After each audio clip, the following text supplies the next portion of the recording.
Ese ufitiye Imana amasegonda abiri? Uracyahari? Reka dusome uno murongo. Ni njye muzabibu, namwe muri amashami. Uguma muri njye, nanjye nkaguma muri we, uwo ni we wera imbuto nyinshi, kuko ari ntacyo mubasha gukora mutamfite. Aya magambo ni Yesu wayavugaga.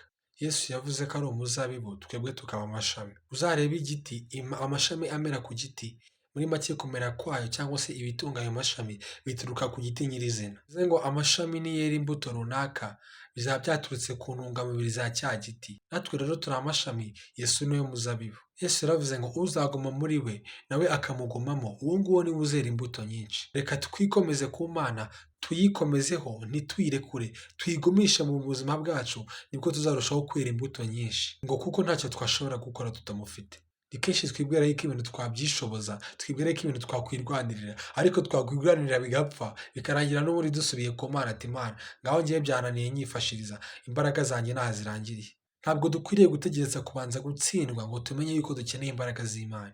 Ahubwo mbere yo gutangira kugira icyo ukora, banza ushire Imana imbere yawe, banza ubiragize Imana, banza uhereze Imana abe ari ibyikorera, igufashe, kuko urazi neza yuko n'ubundi mu mbaraga zawe ntabwo wabyishoboza. Umwana w'ikirara yavuye iwabo, nyuma aza kubona ntacyo bimariye ubuzima bwaranze, igihe kiragera aragaruka. Nawe rero niba waragiye kure y'Imana, ibintu bikagenda bikakwangira bigapfa burundu, ntugire ngo Imana yarakwirengagije cyangwa se Imana yaragutereranye. Oya, ahubwo irakuramburira amaboko, itegereje ko ugaruka mu rugo. Garuka ku muzabibu, nibwo uzabasha kwera imbuto zikwiriye. Reka tuzirikane yuko nta kintu na kimwe dushobora gukora tudafite Yesu Kristo mu buzima bwacu. Shalom.